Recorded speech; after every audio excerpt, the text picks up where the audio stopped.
menace terroriste signée du groupe AZF. Qu'est-ce que c'est que ces oiseaux qui commencent à nous parler de ce genre de trucs? Qu'est-ce qu'ils veulent? Qu'est-ce que c'est que cette bande d'illuminés? Les messages sont publiés dans les petites annonces de Libération. Suzy, c'est la police, et le loup, ce groupe terroriste inconnu. On finit par savoir qu'il y a un chantage à la bombe sur le réseau ferré français. La Direction nationale antiterroriste, l'OCRB, le RAID, tous les plus grands flics de France sont réquisitionnés, sont ensemble à réfléchir et à travailler pour traquer ces racketteurs. Ça vient quand même d'une idée super simple, mais pour laquelle il faut quand même être sacrément courageux pour la mener jusqu'au bout, ou complètement dingue, ou peut-être les deux. Personnellement, j'admire son intelligence.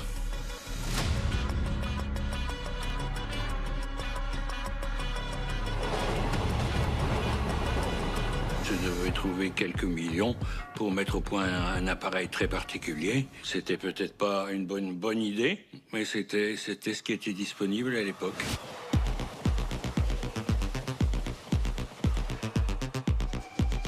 Le mystérieux groupe AZF, dont une charge explosive a été retrouvée près de Limoges. Dans une boîte en plastique, un mélange très explosif.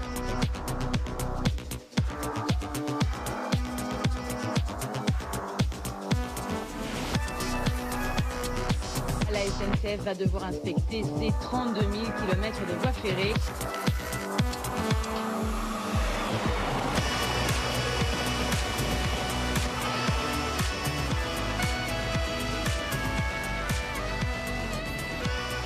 La sécurité des Français est pour nous une priorité absolue.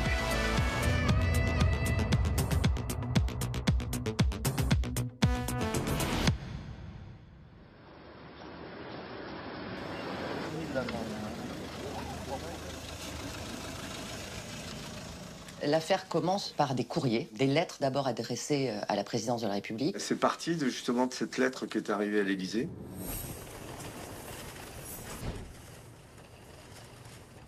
La première lettre, c'est une lettre de menace, comme le ministère de l'Intérieur et la présidence de la République en reçoivent souvent.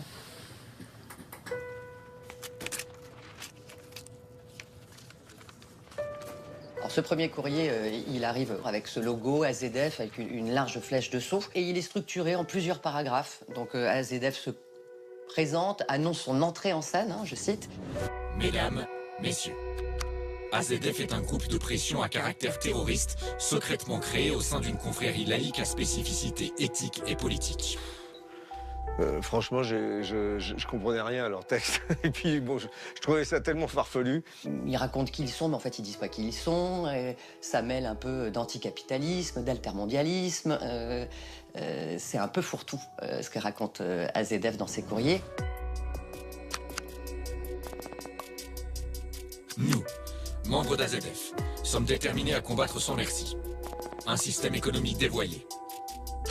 Des politiciens plus occupés à parvenir aux commandes qu'à accomplir leurs tâches véritables. Des États hypocrites et totalitaires qui dissimulent des progrès majeurs.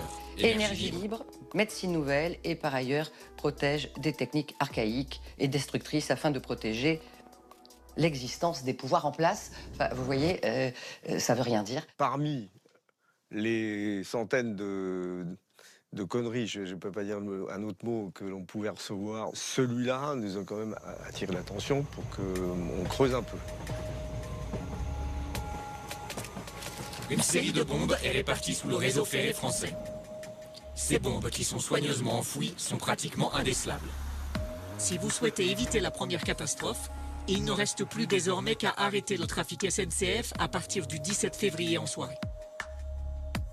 Mais arrêter la totalité du trafic ferroviaire dans notre pays, c'est arrêter la vie sociale. Qu'est-ce que c'est que ces oiseaux qui commencent à nous parler de ce genre de trucs? Bon. Qu'est-ce que c'est que ce groupe?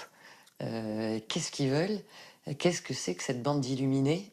Bon, ça avait quand même une structure, il y avait un texte, il y avait, enfin, on sentait qu'il y avait quand même quelque chose qui pouvait être pris au sérieux. C'est d'ailleurs pour ça qu'on a immédiatement fourni ça au service enquêteur pour pour commencer une enquête, en fait. Moi, j'avais pas l'impression que c'était terroriste au sens où il l'exprimait. Ça sentait pas le terrorisme. Et ça sentait pas le crapuleux non plus. C'est pour ça que je disais ni l'un ni l'autre. Est-ce que c'était terroriste? Est-ce que c'était seulement un chantage? Est-ce que c'était de la déstabilisation politique? Finalement, tout était possible et tout était envisageable. On était dans un contexte d'Al-Qaïda, il y avait la guerre en Irak, enfin bon, on était quand même dans une période assez haute de menaces sur la France et sur l'Europe. On est après le 11 septembre 2001, qui avait été précédé d'attaques au sol, Dar es Salaam et Nairobi, maritime, Limburg et USS Cole. Et là, on avait une menace de chantage sur des attentats contre les voies ferrées. Et on prend cette menace très au sérieux. Les enquêteurs cherchent à comprendre ce que veut dire AZF et qui est ce groupe. On a travaillé évidemment sur le sigle. On a tout de suite pensé d'ailleurs que ça pouvait être quelqu'un qui était mécontent de l'action de l'État lors de l'explosion de l'usine AZF à Toulouse. L'usine AZF, classée comme site Seveso, a été entièrement détruite par la déflagration. Au moins 29 morts et une dizaine de personnes toujours portées disparues. Il y a eu un côté urgent parce qu'il y a eu une récurrence de la demande. Il voulait de l'argent, une rançon. Le versement d'une somme d'environ 4 millions d'euros est exigé par AZF pour permettre un déminage total et immédiat. Si on pouvait se passer de zozos qui font péter des bombes sur les voies ferrées, on préférait quand même les arrêter. Vous jugez qu'il est préférable de payer? Faites paraître l'annonce ci-dessous dans la rubrique Message personnel du journal Libération. En remerciement, vous recevrez par courrier les coordonnées de la première bombe.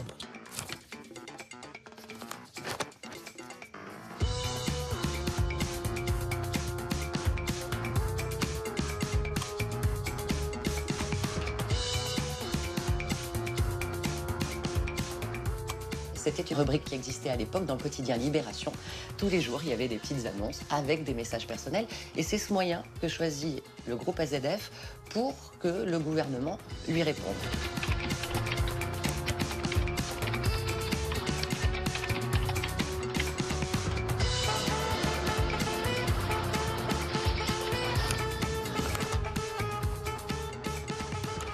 Mon gros loup, ne prenons pas de risques inutiles. On a l'impression d'être finalement quasiment dans un dessin animé, quoi. On n'est pas loin de Bip Bip le coyote. Rétrospectivement, ça paraît drôle. Sur le coup, on ne considérait pas ça comme drôle du tout.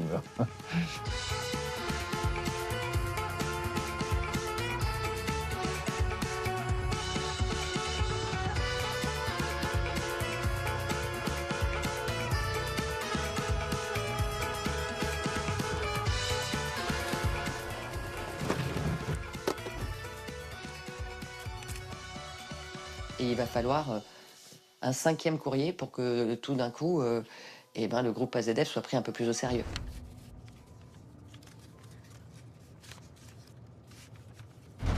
Comme promis, en remerciement de votre pragmatisme, vous trouverez ci-dessous les coordonnées de celle des bombes qui doit s'activer la première.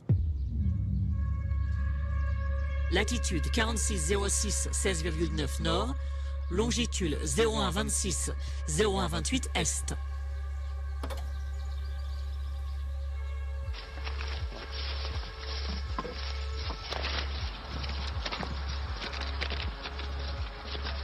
Alors évidemment, là, ça alerte beaucoup plus les services de police qui vont se rendre sur ce point GPS et qui vont découvrir à leur stupéfaction un engin explosif.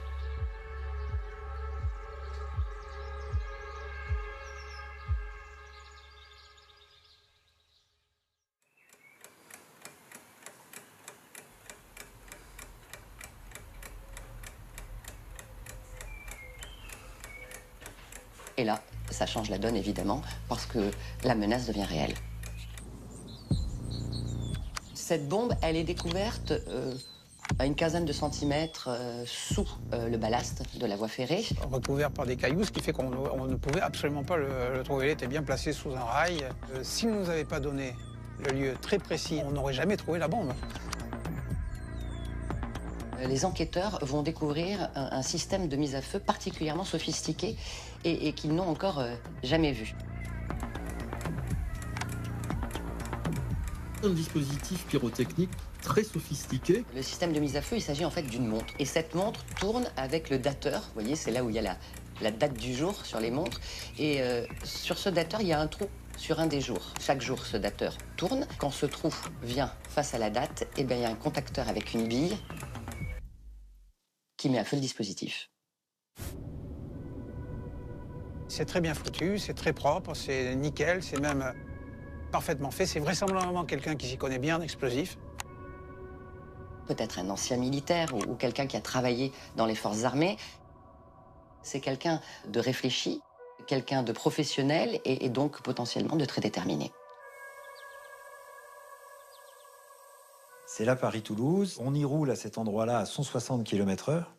Donc c'est dire le danger du point de vue d'un terroriste. C'était un lieu très bien choisi.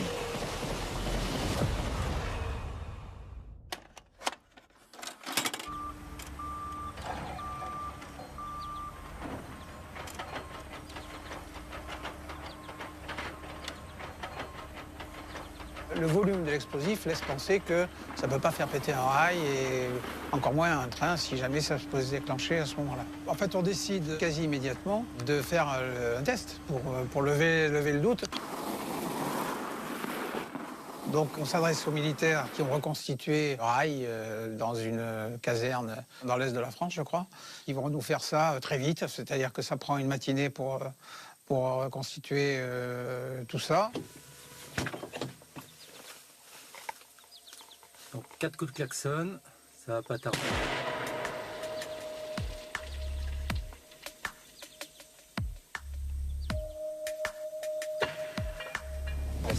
C'est l'effet Hopkinson, tout à fait, parfait. C'est-à-dire la découpe tout du long. La différence de tension dans le métal. Dans le métal, donc avec générer une grosse tension ici, puis zéro tension là. Donc à un moment, chac, ça s'arrache. C'est puissant. Ouais. Le rail a sauté à je ne sais combien de mètres. Il a non seulement détruit, coupé, mais tordu en même temps pour ce rail qui était resté attaché au ballast, ce qui démontre son efficacité et qui, alors là, pour le coup, qui va nous mettre une pression encore supplémentaire. Lié à un groupe qui était susceptible de nous faire péter les bombes. Ça, c'était une vérité, une réalité. On devient plus que persuadé de l'urgence de les trouver. Oui, on a changé de ton dans le bureau de Claude Guéant. Oui. Mais en plus, on ne sait pas où ça peut survenir, cet attentat. À l'époque, il y avait 47 763 km de voies qui composaient le réseau ferré national. Comment peut-on surveiller de façon permanente une telle superficie ?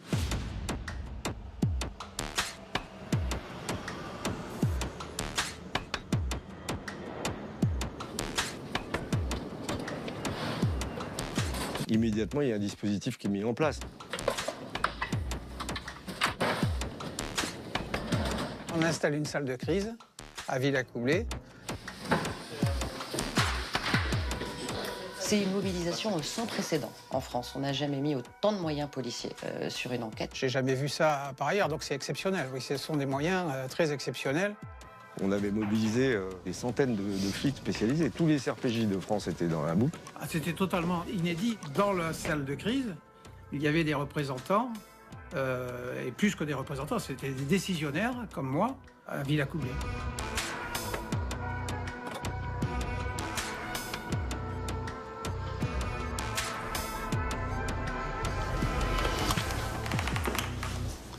Bonjour.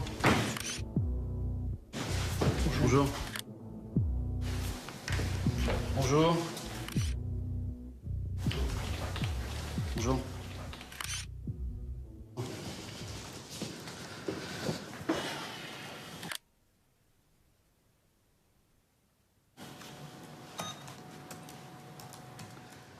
Tous les plus grands flics de France sont réquisitionnés, sont ensemble à réfléchir et à travailler pour traquer ces racketteurs.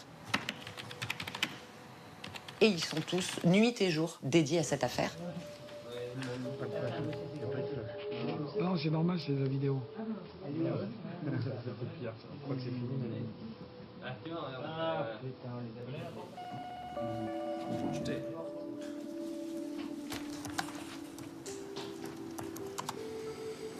Les racketteurs vont utiliser la ligne téléphonique mise en place par les services de police.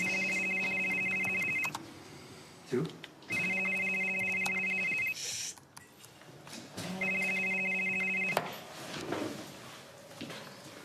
Allô? Oui, de la part d'AZF, il faudrait vous dépêcher.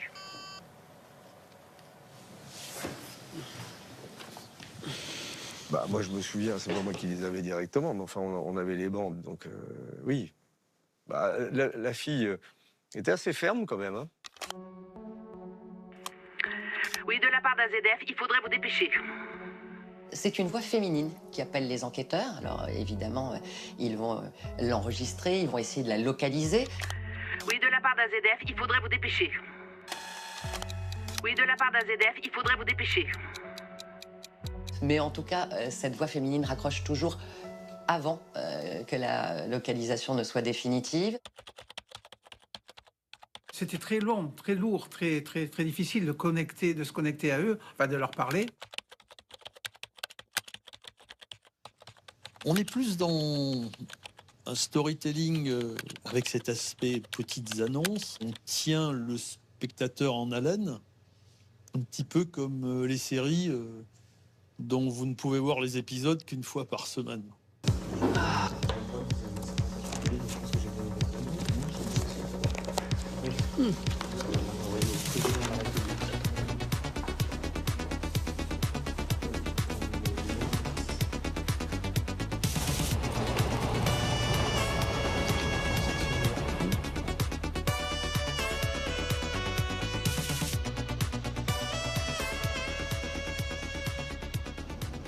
Des lettres qui ont été envoyées de différents endroits du territoire, de Rouen, de Roubaix, etc.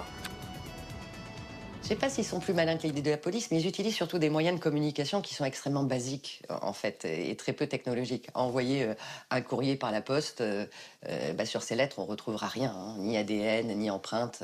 Ils postent ça dans des boîtes aux lettres ou dans des petits villages ou dans des lieux qui sont hors toute zone de vidéosurveillance.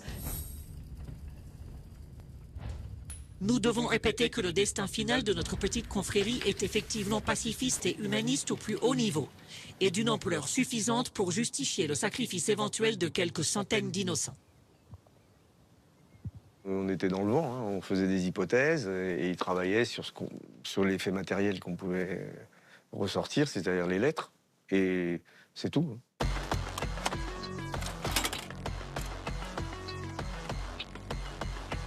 Malheureusement, il n'y a pas l'intelligence artificielle à cette époque-là, et donc on est obligé de faire appel à la mémoire des experts que l'on a, des gens qui savent lire entre les lignes, qui font des rapprochements à partir d'autres textes, et on fait de l'analyse mot par mot.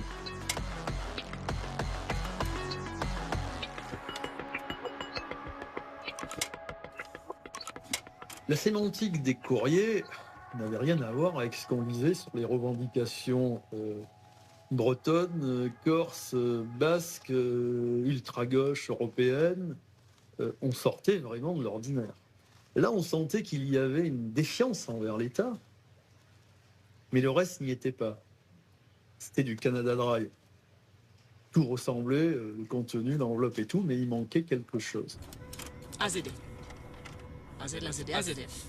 Leur nom AZF va donner lieu à un certain nombre d'interprétations. Donc certains enquêteurs évoquent les apôtres de l'Apocalypse en étudiant le rang des lettres dans l'alphabet, le A, le Z et le F, soit 1, 26 et 6. Des chiffres qui additionnés donnent 33, soit l'âge du Christ au moment de sa crucifixion. Mais ils vont encore chercher plus loin, les enquêteurs, une signification à ce sigle AZF. Ils vont donc, du coup, se tourner vers plusieurs associations. Alors, il y a le groupe Newsis, qui compte des adeptes en France et à l'étranger, qui, eux, prêchent la descente à la 9e sphère, où se situe la clé secrète des mystères majeurs, ce secret sexuel, le grand arcane AZF. Il n'y avait rien d'intéressant qui remontait. Hein. Des États hypocrites et fortement totalitaires qui dissimulent et combattent des progrès majeurs potentiels. Énergie libre, énergie libre, énergie libre. Énergie libre est apparu parce qu'il y avait eu des écrits qui étaient un peu similaires dans la formulation de la revendication. Énergie libre, médecine nouvelle, on trouve des naturopathes, des psychothérapeutes, des inventeurs, des médecines douces chinoises, des militaires condamnés pour haute trahison. C'est la rubrique à braque, mais la sémantique correspond assez bien aux différents messages qui nous sont laissés. Donc on est obligé, je dirais, de travailler là-dessus.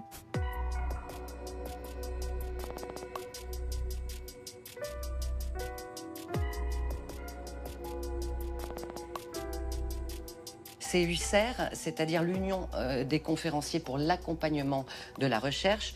C'est une association, je cite, à l'idéologie conspirative qui gravite dans la mouvance New Age. Cette association était basée à Boulogne-Billancourt et elle était dirigée par Christian Cotten. Nous devons accompagner la mort prochaine de notre société pour créer ensemble un monde fondé sur le respect, la solidarité, l'autonomie. Le réseau européen pour une politique de vie rassemble ceux qui savent que le changement viendra de chacun de nous. Un service d'enquête avait besoin de résultats sur un dossier un peu bizarroïde, de petites annonces avec menaces de chantage, je ne sais quoi. Qu'est-ce qu'on fait dans ces cas-là quand on est un flic standard? On va chercher qui est-ce qu'on pourrait incriminer. Enfin, c'est banal. Des phrases pouvaient ressembler à des choses que moi-même j'écrivais. Christian Cotten, en breton, cela signifie le vieux. Ça tombe bien, j'ai 70 ans, je n'ai que 70 ans. Donc 30 ans de travail encore devant moi. Psychosociologue, j'ai beaucoup travaillé pour l'État français, notamment, et j'ai fini il y a un peu plus de 20 ans de cela par me spécialiser dans ce que j'ai appelé le recadrage pédagogique du personnel de direction des institutions de la République. Je suis un complotiste, et j'en suis fier de l'être.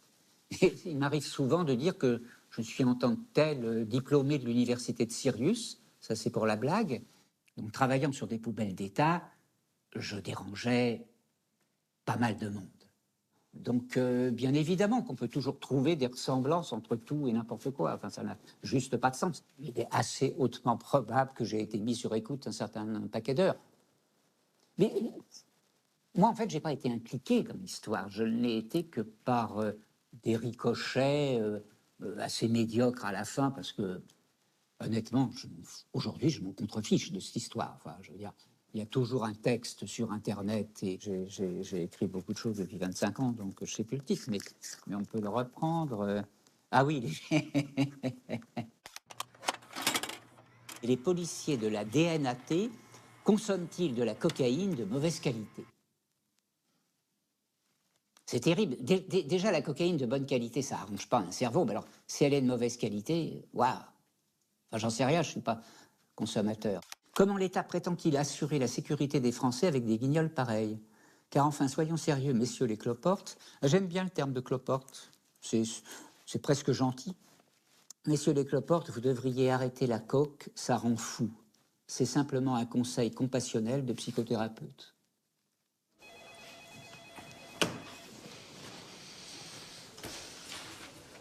Les policiers vont presque s'épuiser à essayer de chercher qui est derrière. Et donc, effectivement, ils vont s'intéresser à tous les dingos. Et ça prend un temps infini d'aller vérifier toutes ces pistes. Et ils essaient et ils cherchent, parce que c'est forcément là qu'on se dit qu'on va trouver des mecs assez branques pour aller faire chanter l'État et mettre des bombes sous les voies ferrées.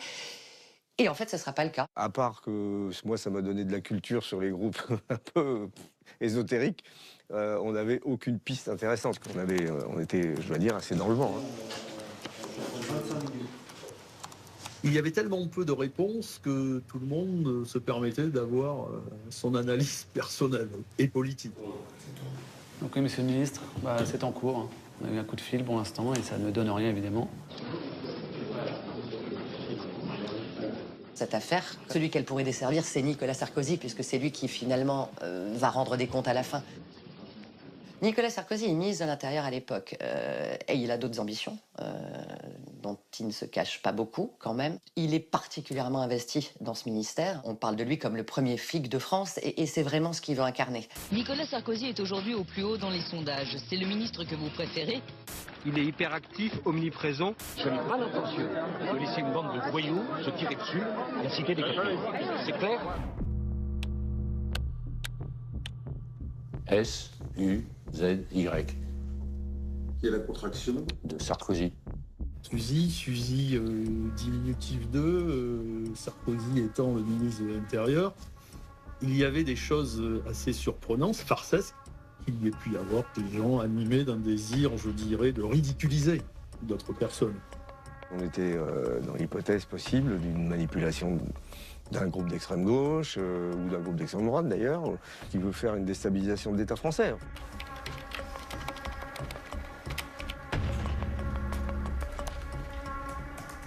À 2 fois par semaine, on faisait le point sur l'enquête, hein, chacun avec ce qu'il avait à faire. Donc, en général, c'était Claude Guéant qui convoquait la réunion, puis au bout de 10 minutes, Nicolas Sarkozy, il était au bout de la table et il dirigeait les opérations. Il venait pratiquement coordonner les opérations. Et puis, Claude Guéant remettait une couche derrière. Donc, Je trouve qu'il a une position très inconfortable, et encore plus inconfortable que la nôtre, parce qu'il jouait son avenir politique, il jouait gros quoi, sur cette affaire-là. Mes respects, monsieur le ministre. On prend la décision, lui, de ne pas informer la presse et donc de ne pas informer les voyageurs de la SNCF. C'est quand même une décision forte, risquée. La menace était bien présente, mais enfin, elle n'était pas plus documentée que ça. Le choix a donc été fait de ne pas affoler la population et par conséquent de maintenir une grande discrétion sur ces menaces. Un fax parvient en rédaction où il est fait état de cette menace terroriste, mais où on demande en même temps aux rédactions de garder le silence. Le ministère de l'Intérieur demande à la presse d'être discrète afin de ne pas gêner ses contacts et fait appel à son sens des responsabilités. Les journalistes ont fait leur boulot à Paris. Ils sont remontés auprès du ministère et on leur a dit « motus et bouche cousue, c'est une affaire très grave, la vie de gens est en jeu, donc surtout n'en dites rien, parce que si vous lâchez l'information, le groupe va mettre ses menaces à exécution et il y aura des morts. » Et donc tout le monde s'est tu et c'était l'omerta totale.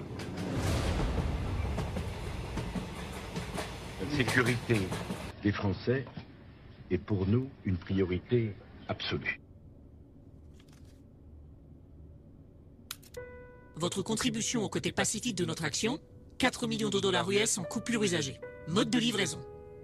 Un hélicoptère léger biplace civil sera chargé de la livraison par largage en un lieu qui sera précisé ultérieurement par téléphone. Afin d'assurer à ZF que vous êtes prêt à assurer la livraison, posez l'hélicoptère au sommet de la tour Montparnasse.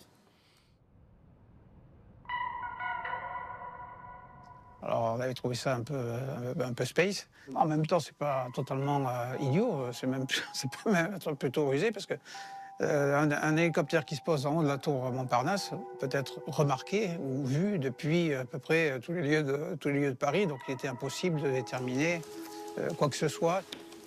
Les gens du raid n'étaient pas très chauds parce que c'est pas facile pour intervenir, et donc on a réussi à les convaincre d'aller à un autre endroit. Mon gros loup. Pour assurer réussite, l'oiseau doit s'envoler d'ailleurs.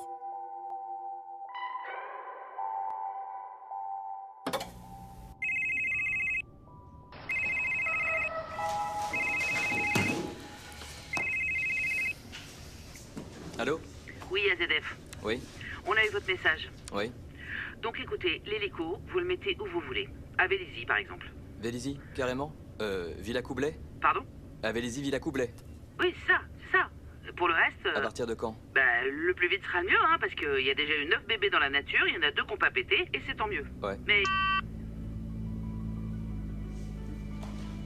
Elle mettait la pression en disant bon, vous avez été vernis, en gros, on ne vous a pas fait péter la bombe, donc la prochaine fois, vous aurez moins de chance.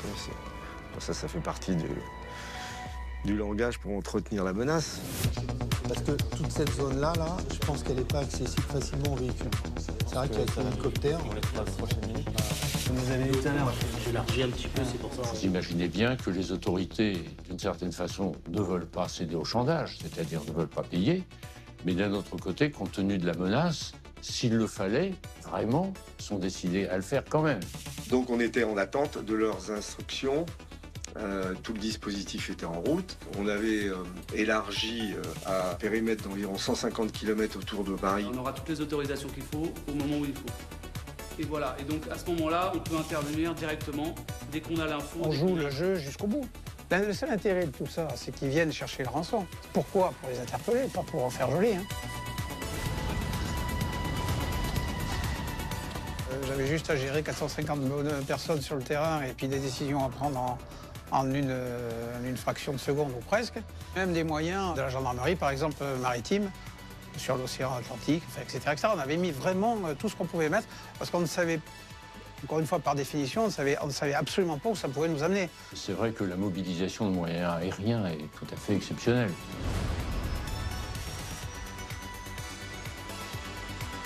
Il y aura même des avions AWACS qui vont voler. Ce sont des avions qui permettent de capter les communications et de figer au sol les véhicules ou les téléphones qui sont dessous.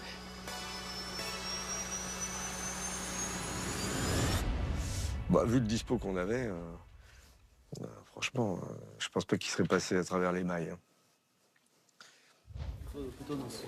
Mon gros loup, ne prenons pas de risques inutiles. L'oiseau blanc s'envolera lundi depuis le point indiqué. Parlons-en, Suzy. Si Vienne sera plus compliqué.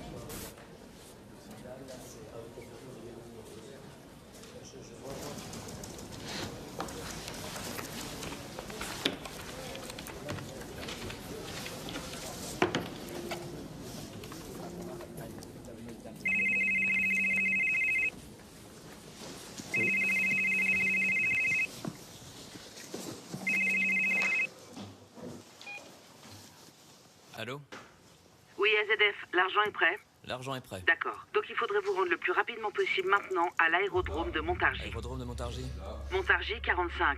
Vous allez trouver au pied d'une manche à air, sous les graviers, les instructions suivantes. Et nous, notre équipe est prête et vous attend. Demain, vous aurez un courrier dans la matinée qui vous indiquera la liste des emplacements, si tout va bien, bien entendu. Répétez-moi, s'il vous plaît. Vous allez vous rendre le plus rapidement possible à l'aérodrome de Montargis. Voilà. Et demain, donc, vous recevrez par télécopie la liste des emplacements. Par sécurité, on enverra également un courrier. Voilà. Et puis, on voulait vous dire aussi que vous avez eu quand même beaucoup de chance. Vous avez été sacrément vernis. Donc il faut que ça continue.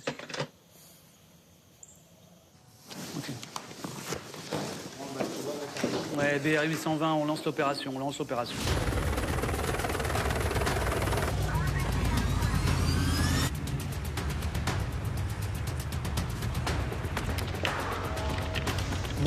J'appelle le ministre. Non, non, plus personne sur le secteur. Là.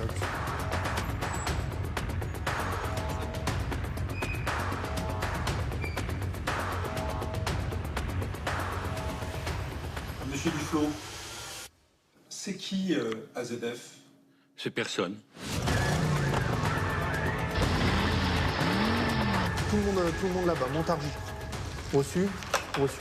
Ça n'existe pas. C'est une fiction qui a été créée pour obtenir de l'argent pour financer un projet. Altitude 90 pieds. Cap sur Montargis.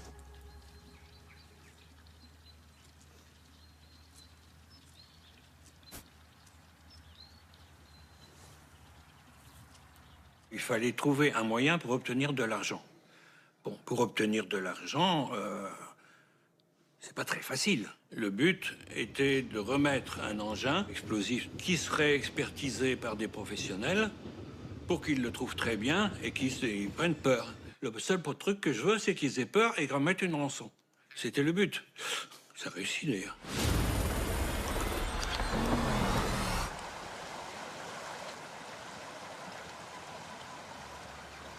Je suis un bricoleur né. Né, c'est-à-dire que tout petit, j'ai commencé par mettre des clous dans un petit banc. On m'a expliqué. Ensuite, on avait une maison à la campagne, dans la Somme, où c'est truffé de restes de la guerre 14. Donc dans le jardin, etc. Je trouvais des balles, je trouvais n'importe quoi. Et ça m'a familiarisé parce que je démontais aussi les balles, je les ouvrais. Je me suis pas permis d'ouvrir des grenades, mais il y avait franchement de tout. C'est extrêmement dangereux, non? Pareil. Velours 1, nous poursuivons la route vers Montargis. Cap au 167.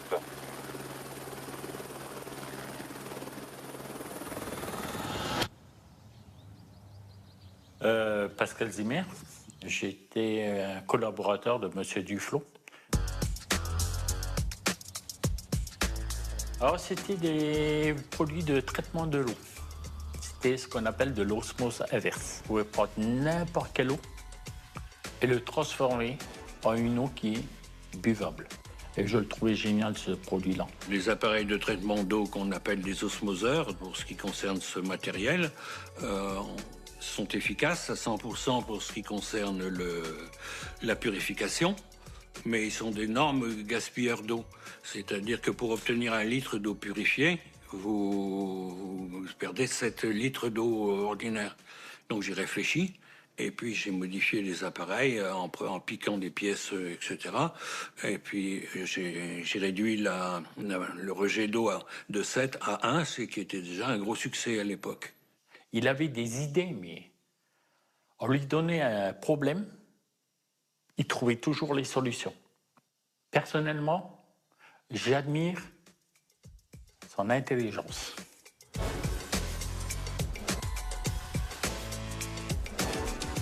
L'ambiance était très très bonne. Pour moi, c'était une boîte très agréable. Oh, je pourrais comparer comme un père. Comme un père, il s'occupait de ses employés. Il était un petit peu dans l'optique des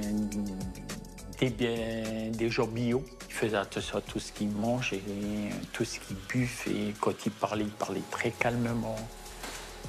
Il allait dans son bureau. Il parlait à personne. Il enlevait son pantalon. Tout simplement pour réfléchir. Alors un jour, je lui ai demandé, mais pourquoi vous enlevez votre pantalon? Il me disait, c'est le frottement de mon pantalon qui me perturbe. Vous voyez dans quel esprit il était? C'est bizarre, je sais. Velours 1, nous sommes en approche de l'aérodrome de Montargis. Nous avons repéré la manche à air. Ouais, c'est bien reçu. Le groupe AZF avait mis un message au pied d'un manche à air. Les enquêteurs sont arrivés, ont trouvé le message. Nous avons trouvé un message. Je vous lis. Suivre quelques kilomètres. L'autoroute en bout de piste. À proximité de l'autoroute, une bâche rectangulaire bleue étendue sur le sol et il larguait les sacs et dégageait vers Vélizy. Ouais, c'est bien reçu TH1, on a pris toutes les infos, on fait des vérifications. Ok, Velours 1, on reprend de l'altitude. Direction l'autoroute A77.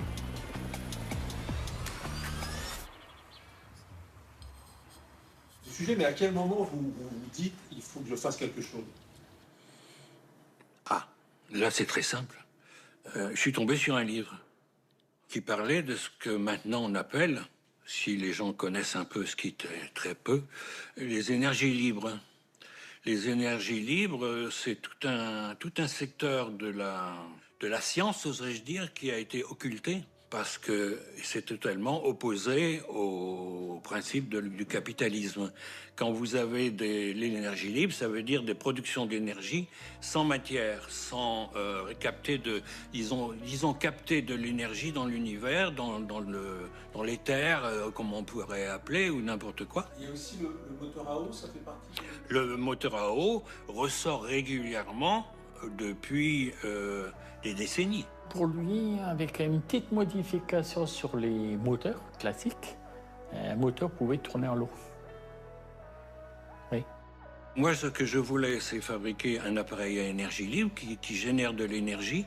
Et ces appareils ont une particularité. Ils ont la particularité d'avoir des effets antigravitationnels. Donc, si on monte ça dans un engin volant simple, eh bien, On a ce qu'on appelle une soucoupe volante, par exemple. Ça peut changer le destin du monde entier. Hein. C'est pour ça que c'était quand même pas incongru de prendre un tel risque que j'ai pris à l'époque pour un objectif aussi fort.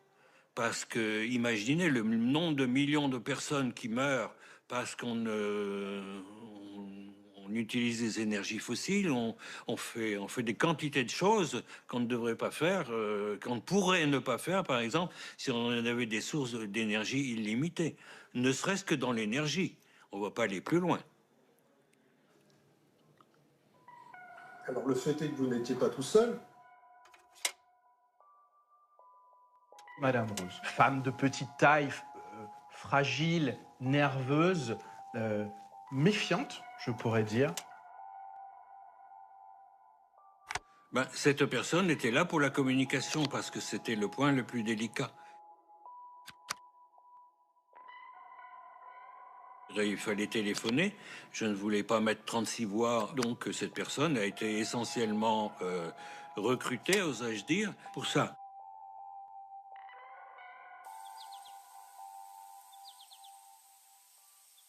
Alors, initialement, Madame Rose va travailler pour Monsieur Duflot et ils vont créer cette relation d'amitié et de confiance suffisante pour que il la sollicite. Et il sollicite Madame Rose. Il lui donne rendez-vous sur un pont pour lui proposer ce projet. Oui, c'était sur un petit pont. Donc c'est un point précis, à quelques centimètres près. Pour les gens de la région, là, c'était là, et pas ailleurs. Il y a une rencontre sur un pont, où ils vont discuter du projet. Encore une fois, je parlais de personnages romanesques, je crois qu'on est en plein dedans. Il y a une mise en scène. C'est pas une mise en scène, c'est un point de rendez-vous. Je lui ai exposé par le détail tout le scénario de l'affaire. Il lui dit ça, sans doute, j'imagine, sa frustration, son désir de faire avancer sa cause, et ses motifs écologiques, et sa conviction que le monde peut fonctionner avec un côté très anticapitaliste. Ce sont un peu des écolos, Anna, qui s'entendent bien sur ces questions. Et lui demander si elle acceptait. Elle a répondu oui. Seule raison pour laquelle elle accepte de participer à ce projet, c'est parce qu'elle sait qu'il va y avoir ni dégâts matériels, ni dégâts humains, que les bombes ne vont jamais exploser. Mais vous semblez très déterminé. Il faut. Comment voulez-vous qu'on puisse être pris au sérieux si on n'est pas déterminé? Même si c'est du cinéma. C'est du pur cinéma, mais au cinéma, les acteurs, ils ont l'air déterminés.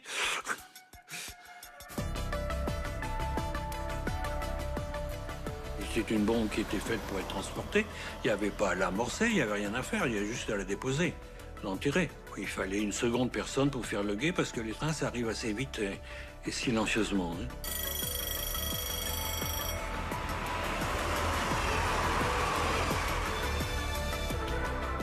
D'abord, communiquer par lettres, et il fallait pas mettre toutes les lettres au même endroit, se donner du volume. Cette affaire-là n'est en aucun cas une action terroriste. Si un terroriste intervient, il fait d'abord sauter et après il cause. Moi, j'ai fait l'inverse. J'ai d'abord prévenu, j'ai décrit les bombes, comment elles étaient, pour qu'il n'y ait pas d'accident et qu'on soit bien conscient qu'il y avait quelque chose en face. Vous pensiez que vous n'auriez pas été attrapé au moment de la remise de rançon? Non. Il n'y avait pas le temps. Techniquement, on pouvait accéder avec la voiture directement sur la bâche, monter les sacs dans... Ça demandait une demi-minute, 30 secondes. Rouler jusqu'à 1 kilomètre de là, et c'était terminé. À partir de là, il pouvait déjà plus me retrouver parce que ce sont des toutes petites routes dans les bois, etc. Il n'aurait pas suivi. Donc la rançon était acquise. Il n'avait aucune chance.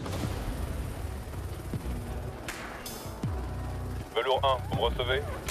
On rejoint l'autoroute à 77. RAS pour l'instant. On reste en veille. Oui, c'est bien reçu. On pensait que c'était réalisable.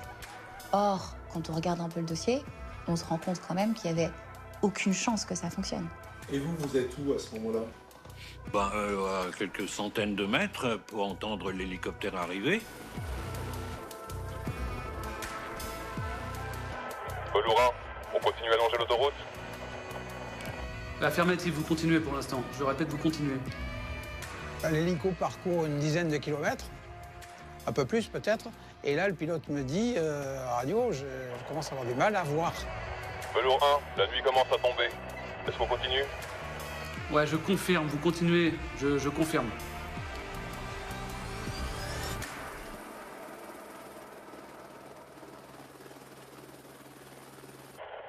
La visibilité est de plus en plus réduite. On poursuit?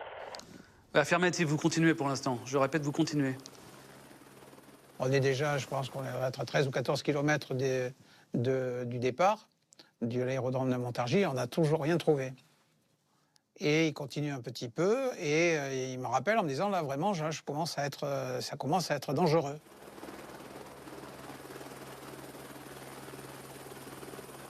Velours 1, la visibilité est quasi nulle. On est limite niveau sécurité. Qu'est-ce qu'on fait? Je répète, qu'est-ce qu'on fait? Velours 1, vous me recevez? Velours 1. Bon, stop, fin de l'opération, vous rentrez. Je répète, vous rentrez tout de suite.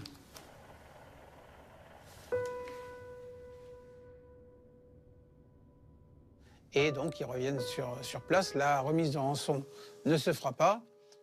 La bâche, on la voit pas. On ne sait pas s'ils l'ont mise vraiment ou s'ils l'ont mise après. Puisque, est-ce qu'ils ont regardé si l'hélico venait bien, etc. Mais bon, l'hélico, il a fait 7 rotations quand même. Et que peut-être ils n'avaient pas pensé que l'État marcherait dans la combine. C'est possible aussi. Ça peut les surprendre. Ouais, ils ont peut-être été surpris qu'on joue, quoi. Mais à quel moment vous êtes dit, ça sent pas bon? Quand j'ai vu les AWACS. Et surtout que je connais la région et je connais le sens des lignes aériennes, ils n'étaient pas dans le bon sens. Je les ai immédiatement vus. Et d'ailleurs, c'était le moment d'arrêter déjà l'opération. Je me suis déjà éloigné d'1 kilomètre, j'étais plus repérable.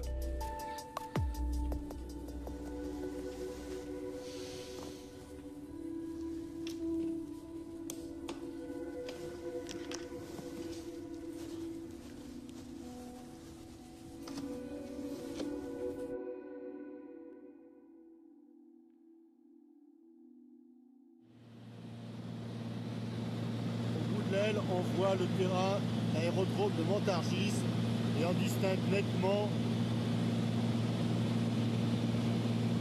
d'abord les hangars avec le parking, et enfin la manche à air, au pied de laquelle, en direction du terrain, se trouvait le message. Le lendemain matin, on n'a pas de nouvelles toujours de nos amis.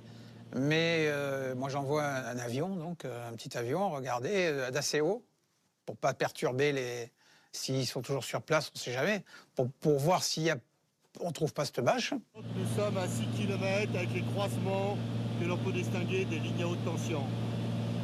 Nous continuons le chemin,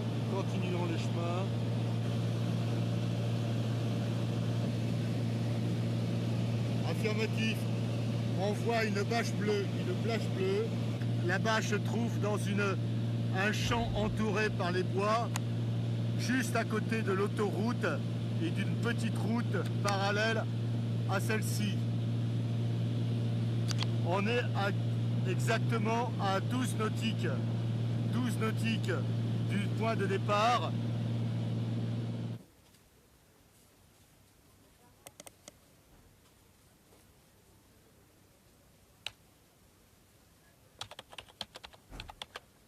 Le seul moyen dont on disposait pour tenter de renouer le contact, c'était qu'ils répondent à une petite annonce. On leur disait en gros, voilà, on s'est raté, mais si vous voulez recommencer, on recommence, quoi.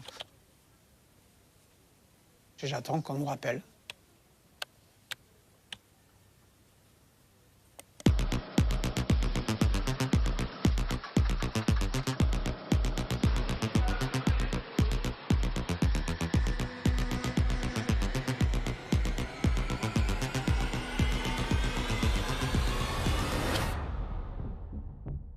Ce matin, et la dépêche du Midi a décidé de révéler toute l'affaire. La dépêche a mangé le morceau, ouais. C'est ça.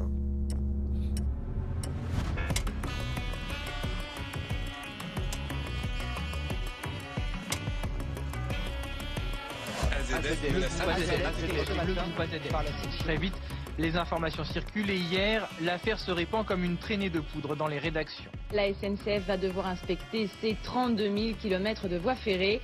J'ai réalisé, comme beaucoup, que nul n'était à l'abri. Et que même dans un petit village complètement perdu, on pouvait aussi être en danger. C'est pas possible, il y a tellement de voies en France, c'est pas possible de sécuriser tout, quoi. Une surveillance renforcée qui, au total, mobilise 10 000 cheminots sur les 32 000 km du réseau national sur lequel le chantage à la bombe est exercé.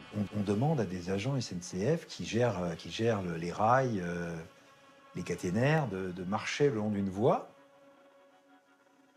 en leur disant on cherche des bombes. Hormis un énorme coup de chance, la fouille rassurante des cheminots ne sert pas à grand-chose. Les enquêteurs confient en effet que la charge du Paris-Limoges était si bien enfouie qu'ils ont marché sur le ballast, recouvrant la bombe sans la voir. Rien à signaler, mais les menaces du mystérieux groupe AZF planent toujours.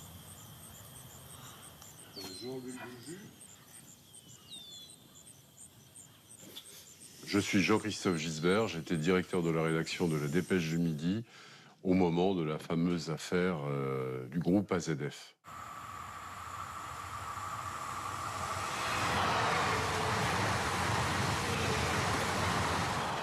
Claude Guéant a su que nous avions l'information et qu'on avait l'intention de la publier. Il m'appelle un soir pour me dire « Monsieur Gisbert, je vous demande de ne pas publier cette information », me disant, alors je ne me rappelle pas de la phrase exacte, mais clairement, attention, vous pourriez avoir des morts sur la conscience. C'est vrai que pour tout membre du gouvernement, et en particulier pour un ministre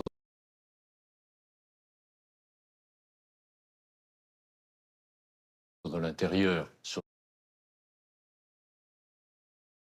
des affaires aussi sensibles, la relation avec la presse est extrêmement compliquée.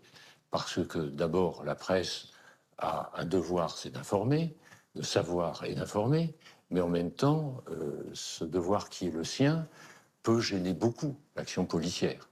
Et très vite, on a réfléchi, on s'est dit, mais pour quelle raison ne pas donner cette information? Pourquoi céderions-nous à des injonctions d'un ministère? Si jamais nos lecteurs, puis généralement l'opinion, apprenaient que nous savions que des bombes avaient été déposées, qu'une bombe avait explosé, que nous avions gardé l'information par-devers nous, c'était de notre point de vue une faute impardonnable. C'est la raison pour laquelle on a pris la décision de donner l'information à nos lecteurs. La publication de la Dépêche du Midi rend absolument dingue Nicolas Sarkozy. Sarkozy qui s'est fait manipuler par des petites annonces de cul dans Libération. C'était clairement lui. C'est bien sérieux toute cette histoire. C'est lui parce que Suzy, S, ZY, c'est le premier d'ailleurs à s'en rendre compte. C'est le premier à se rendre compte que Suzy, c'est Sarkozy. Et pourquoi Suzy, par exemple? Ça m'est tombé. Ça peut être n'importe quoi. Ça aurait pu être... J'aurais pu mettre Berthe. Écoutez, je comprends les impératifs de la presse, mais je n'ai qu'une chose à dire. En l'état actuel des choses, c'est qu'il faut laisser la police et la gendarmerie travailler. Parce que c'est de ça dont on a besoin. Mais la menace est réelle? Ça n'avait pas d'importance pour moi, ça, qu'ils en parlent ou pas. Mais je ne l'aurais pas souhaité, et je ne le souhaitais pas, pour éviter d'avoir des imitateurs, qui, eux, auraient été... malveillant, quoi. Dans ses courriers, le groupe AZF indique qu'il n'en veut pas aux autorités pour la médiatisation de l'affaire, mais entre-temps, la rançon a été revue à la hausse. En plus de 4 millions de dollars, le groupe réclame non plus 1, mais 2 millions d'euros. Et en plus, comme il m'a agacé, je vais monter le tarif. Bon, enfin, ça c'est rien. C'est anecdotique, ça fait sourire. Il nous double la somme de la rançon. Et c'est reparti pour un tour, hein. Sur fond de menaces du groupe AZF, la présence policière est souhaitée par le plus grand nombre, mais personne ne se hasarde à y voir une garantie. Il y a un événement dramatique qui survient en Espagne, à la gare d'Atocha, où il y a plusieurs explosions de bombes dans des trains de banlieue qui vont faire plus de 190 morts.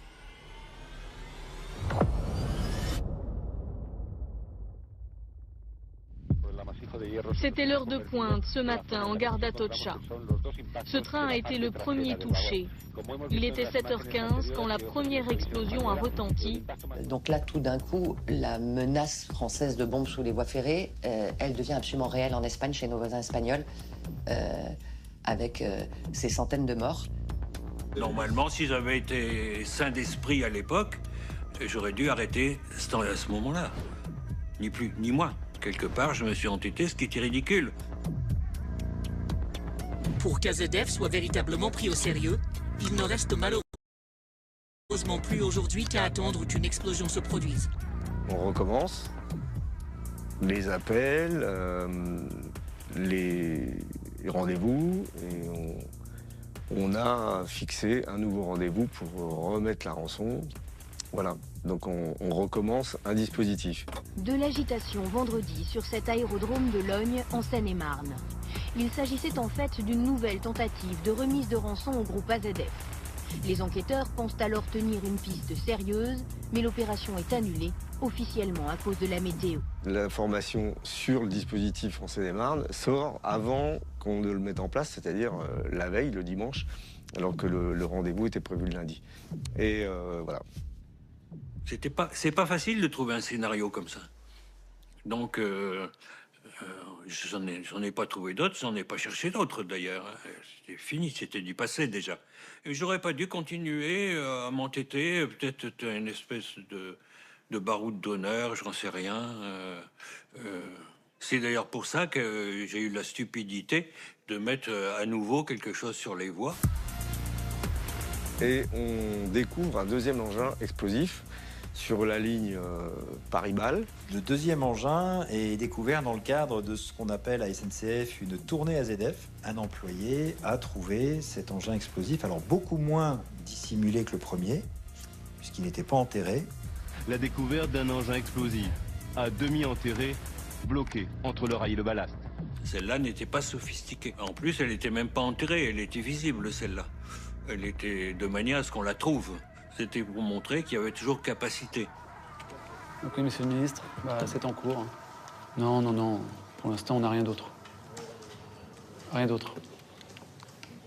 On attend toujours, oui, c'est ça. Et en fait, on arrive à une impasse et on n'a plus aucun élément tangible intéressant à l'enquête, en tout cas, qui permettrait de rebondir ou d'avancer quelquefois d'une autre façon.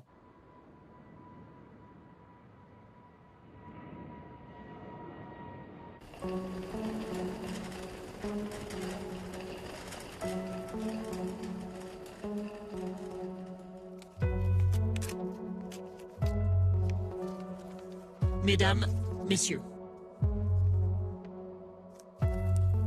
il n'y a plus à ce jour de bombes en état de fonctionner sur le réseau ferré français. Fort de l'expérience acquise ces dernières semaines et désormais conscient de ses faiblesses technologiques, logistiques et autres, AZF suspend son action. Sans rancune, et à bientôt. Pourquoi cette dernière lettre? Parce qu'en fait, vous auriez très bien pu vous arrêter. Non, parce que par honnêteté, je voulais pas laisser les gens dans la crainte, etc. J'ai dit, il y en a plus, c'est tout.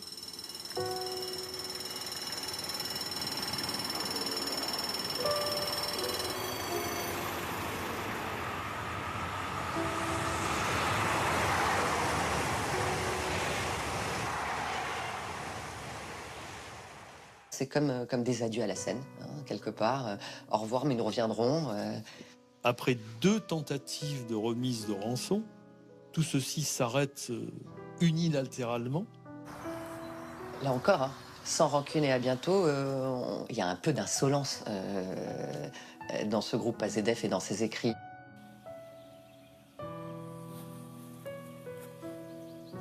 Ils arrêtent pour des insuffisances logistiques. Eux-mêmes se jugent, je dirais, pas au niveau. Est-ce qu'ils se sont dit le costume est trop grand pour nous? Est-ce qu'ils ont eu peur, effectivement, qu'il y ait une assimilation et qu'ils soient vraiment justement considérés comme des terroristes à la hauteur d'Al-Qaïda?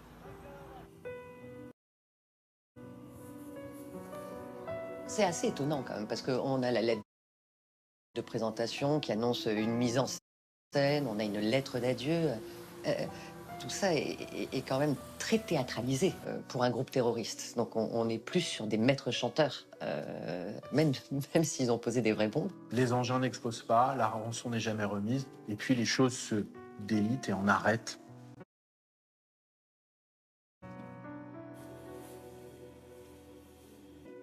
À sa vie extrêmement banale. C'est quand même très frustrant et en même temps, on aurait bien aimé les avoir entre les mains pour leur dire ce qu'on en pensait, quoi. Voilà. Donc, et puis que la justice les condamne. Parce qu'on n'a jamais connu ça en France et que vraiment la police a travaillé, quoi. Enfin, c'est un travail de dingue, quoi. Ils ont fait ce qu'on appelle fermer toutes les portes, quoi. Ils les ont toutes fermées les unes après les autres et il n'y a rien. Ce groupe AZF qui a surgi de nulle part disparaît et on n'a plus de nouvelles pendant des années.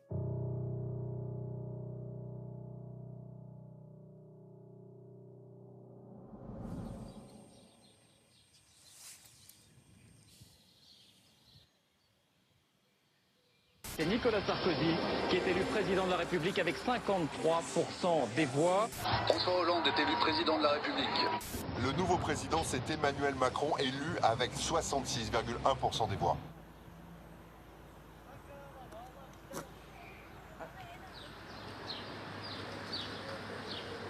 L'incroyable rebondissement maintenant dans l'enquête sur le mystérieux groupe AZF. Il va falloir 14 ans pour les démasquer. Derrière AZF, il y avait donc Perrine et son ancien employeur Michel, 76 ans aujourd'hui. Le chef d'entreprise à la retraite assure qu'il n'a jamais voulu faire d'attentat, que tout cela était une mise en scène. Soyons clairs, c'est moi qui l'ai sorti l'affaire.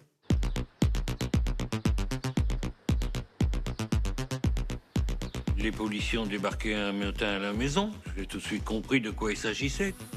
Je leur ai ouvert la porte. Si M. Zimmer n'était pas allé dans la gendarmerie de son village ou de son pays, il n'y aurait jamais, probablement, jamais rien. J'ai dit probablement parce qu'on ne sait jamais. Mais il ne se serait jamais rien passé.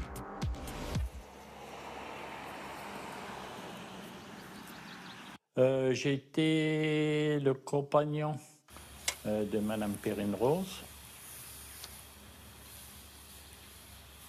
Vous nous avez dit qu'il y avait des choses qui se passaient dans l'entreprise qui vous semblaient un peu étranges. C'était quoi? Des petits trucs, des petits achats. Perrine devait faire des travaux dans l'atelier. Je me demandais pourquoi, puisqu'il avait besoin d'argent. Il y avait des commandes qui arrivaient, mais on n'avait pas le droit d'y toucher, les cartons. Ou les cartons, ils arrivaient, mais on n'avait pas le droit de les ouvrir. Et comme par hasard, quand j'ai écouté les informations, c'est là que la première bombe avait été déposée. Tous ces petits éléments-là, assemblés, m'ont dit, il y a un problème là. Et c'est là que je l'ai interrogé. Et ça, je suis sûr que j'ai posé la question. Perrine, est-ce que vous êtes le groupe AZF? Et quand elle m'a dit oui, ça m'a absolument pas surpris. Elle a cru pouvoir lui dire les choses. Elle ne pouvait pas imaginer qu'il s'en servirait de cette manière-là.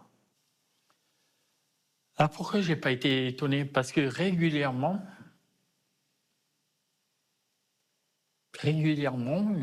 quand il parlait avec Perrine, parce qu'il partait dans des conversations mais très poussées, et je me rappellerai toujours une fois, il parlait de comment fabriquer une bombe. Okay.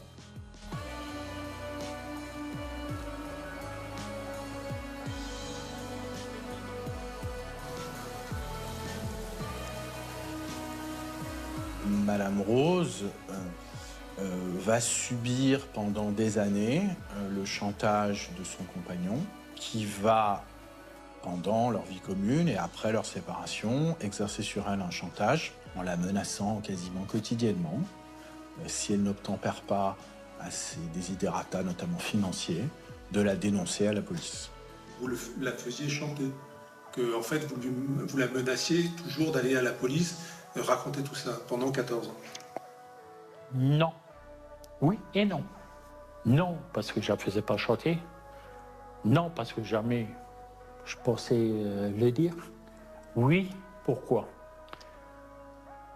Elle me réclamait de l'argent, et de l'argent, et de l'argent. Et pour qu'elle me foute un peu la paix, je lui disais toujours, un jour, tu vas trop me demander, et là, je vais faire un stop. Puis à un moment donné, ça a été la goutte qui a débordé, qui a fait déborder le vin. Et j'ai foncé à la gendarmerie. Voilà, tout simplement.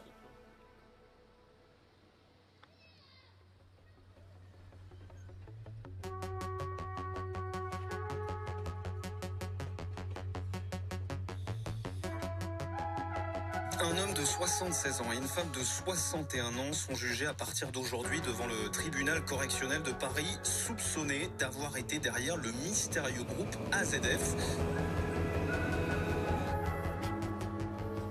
On va juger cette affaire 20 ans plus tard. Donc c'est vrai que 20 ans plus tard, elle apparaît presque anecdotique, alors qu'elle a défrayé la chronique à l'époque.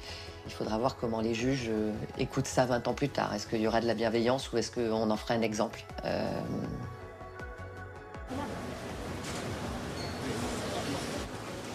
C'est assez étonnant cette histoire parce que ça relève par certains côtés de la farce. Monsieur Duflot, si vous vouliez être inoffensif, il fallait mettre votre bombe sur un pylône électrique. Ah, ça coupait l'électricité, les trains s'arrêtaient, vous causiez une perturbation énorme, mais vous blessiez personne. C'est un passage à l'acte qui est un peu inexpliqué et qui en plus, maintenant qu'on a un petit peu de recul sur sa vie, était manifestement un accident dans son parcours. Un accident qui dure quelques mois. Je ne peux pas dire à la fois j'ai créé un engin dangereux et je n'ai créé de risque pour personne. Ça marche pas. Quand vous voyez les résultats de l'explosif et de l'explosion, c'est pas marrant. Qu'ils soient capables d'en fabriquer une, oui, pas de problème. Qu'ils mettent des vies en danger, non. Pour moi, non. Ah non, c'est pas un méchant, mais il a fait le méchant. En tout cas, il a joué au méchant. Manifestement, M. Duflot n'est pas dangereux. Et s'il a pu l'être à un moment donné pendant quelques mois de sa vie, l'opinion publique peut être rassurée sur le fait qu'aujourd'hui, on est en face d'un homme qui n'est pas dangereux.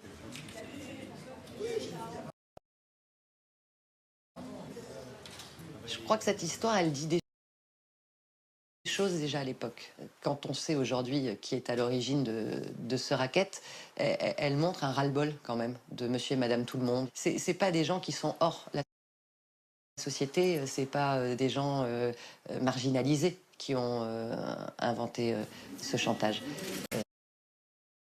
C'était des gens qui avaient un job, qui avaient une société, qui payaient des impôts. Et je pense que ça montre déjà une défiance et un désespoir, que c'est annonciateur d'une rupture, d'une défiance entre une certaine partie de la population et des élus politiques et une élite parisienne.